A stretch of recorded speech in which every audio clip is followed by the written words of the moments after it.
I've never much liked stories with a message. It always seems to me that if the storyteller really has to say, and the moral of the story is, then either the story was no good to start with, or else he thinks you're just a bit slow. But this story has a message. Not something you should do, but something you must do. You have to save the world. Because I'm bloody well not going to do it. Some years ago, I was traveling up the Amazon in Brazil in an old boat from Belém to Manaus, which probably sounds like a dream journey to you, but it was nothing short of a nightmare trip. We slept in hammocks, which again probably calls to mind Caribbean beaches and pina coladas.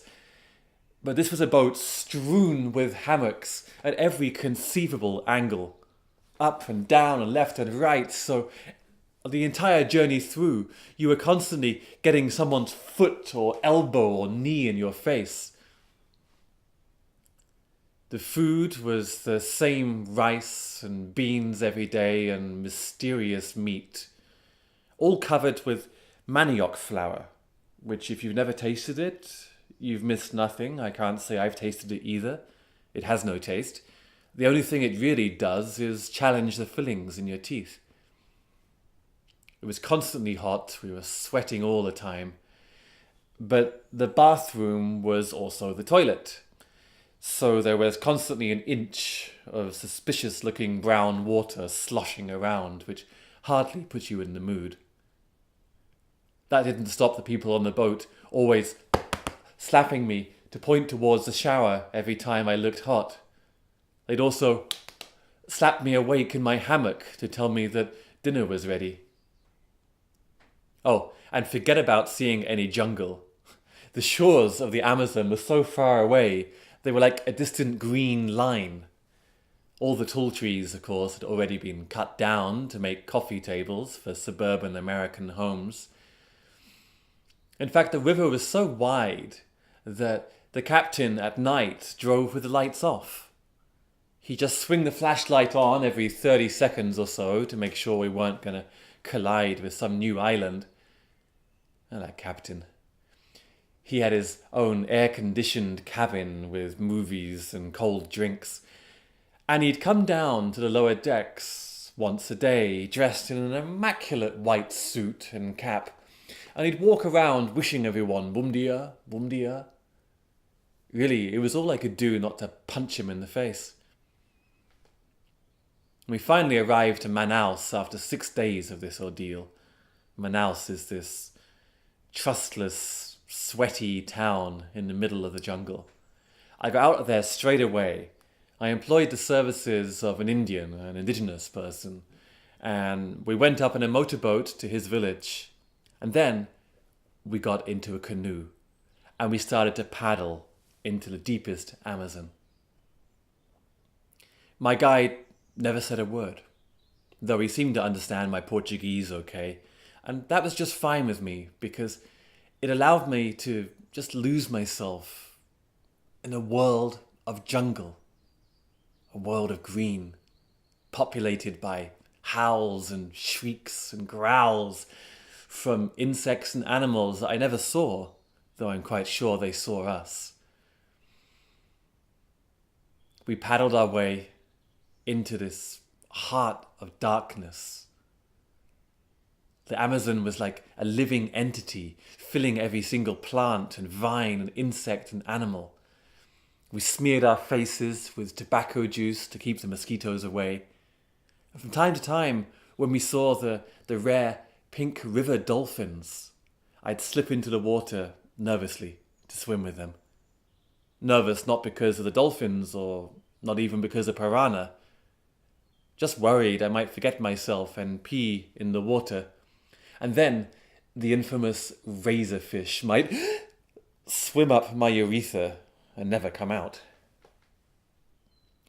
We paddled on into this green, this wall of green, day after day, and I began to lose track of time.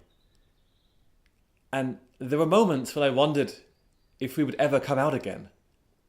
My guide knew his way, of course, otherwise I wouldn't have hired him. He'd spent his entire life here, but the vines and the creepers and the mangroves had parted for us once, but there was no telling if they would let us back again. But then the water began to change, and we found ourselves emerging into a lagoon with an island in the middle. We paddled straight towards it, and arriving on the other shore, we pulled the canoe right up to make sure leeches didn't crawl up our legs. And then we began to follow these trails that had recently been cleared with a machete. And we found ourselves in an orchard of papaya and banana trees. And I started to gather some fruit, but my guide turned to me and said, "Vamos!" The first word I'd ever heard him say. Well, I followed him through to a clearing where there were 2 trees and a hammock strung between them, and a white man sat in the hammock, wearing nothing more than a pair of shorts with a sunburned chest. And the hairs were as white as the hairs on his head, and he seemed to tremble with excitement to see us. But his finger disappeared. I don't mean it was mutilated or cut off, it just disappeared into thin air. "Hello, my friend. Do not be afraid. I am Dr. Heinrich von Neumann. You are English? That is good. The English are an honorable people. Yes, you have seen the finger? You will allow me to explain? To tell my story? I came here 20 years ago, at least, as an academic student of anthropology. My professors thought it would be good for my advancement as a student to come here to study with the Unai tribe, famous for their shamans. But what did I care for the academic life? How can the mind know the mind? It's like to know the jungle from a canoe. Well, I came here to study with the shamans. You say ayahuasca? My friend, these shamans needed no magic potions. They reached out and separated the veils of reality with their fingertips. Yes, I studied with them for weeks, for months. I reached out and all I felt was thin air.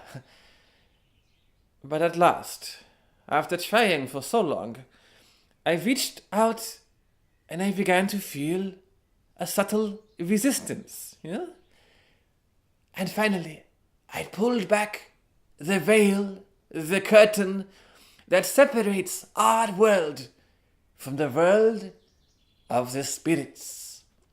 The spirits who are with us at all times, watching our every move. But what did I care for the world of the spirits? I did not come here all the way from Germany to meet ghosts. I was curious. You are a traveler, you know what it is to be curious. I wondered what lies beyond the world of the spirits. And I reached out further, ignoring the warnings of the shamans, and I met another gentle resistance, like the layers of an etheric strudel. And I pulled back the final curtain on heaven itself. I had found God. I felt the divine energy rush through my fingertips, my arms, my body. Answers? My friend, in this place, there were no questions. I was there in the final divine place, in perfection, in heaven. And yet, I was curious. I am a traveler. I asked myself, what lies beyond heaven? Who created the creator? What was there before the Big Bang? And I reached out once more, through the white light, through the divinity, and at last my probing fingers, they felt a pressure. I pulled with all of my might, and boom! There was an explosion to end all explosions. My soul was ripped out of my body, and I drifted for the longest time in limbo, until at last I heard the drums of the shamans calling me back into this miserable old body you see here, sat in this fucking hammock. And here I have been for 20 years. Wow. Why don't you just leave? Have you not been listening to a word I have said? I made a hole in reality. If I would leave, the entire world would be flushed out of the hole like water from a bath tube. Wow. Couldn't you, I don't know, put a stick in it or something? Idiot! I have ripped the space-time fabric and you want to what? Fix it with sticky tape?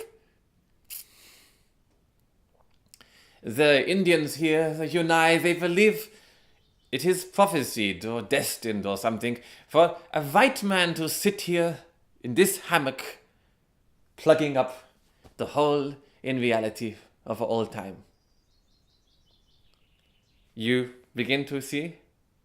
You begin to understand? You agree it is better that someone should sit here rather than run away and allow all of reality to be flushed out like shit from a toilet?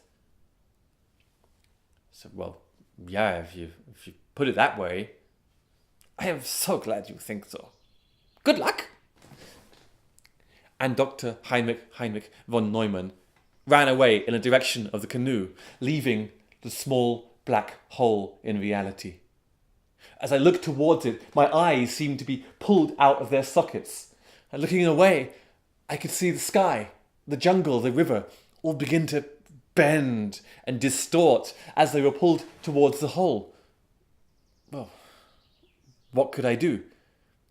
I had to stick my finger in the hole. Good luck, Dr. Heinrich yelled from the canoe. And watch out for the jungle ants. They are ferocious. Dr. Heinrich, I'm a diabetic. My medicine is in my bag. Please bring it to me. It's a trick. Dr. Heinrich, if I don't get my medicine, I'll pass out. And what will happen then? And I could read the uncertainty on his face, the desperation to be so close to getting free after all of these years, and yet how could he go, whilst a doubt remained? He jumped out of the canoe and brought my bag over and began to rummage inside.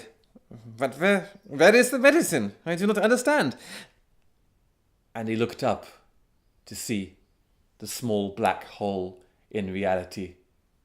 I was already running for the canoe, jumping in, grabbing a paddle, and I and my guide headed back off into the jungle, with an angry tirade of German following us. And there, Dr. Heinrich von Neumann sits to this day. I know because we're all still here. But he won't live forever. So someone, why not you, has to go to Brazil, catch that boat up to Manaus, follow the Indian guide through the jungle, and stick their finger in the hole.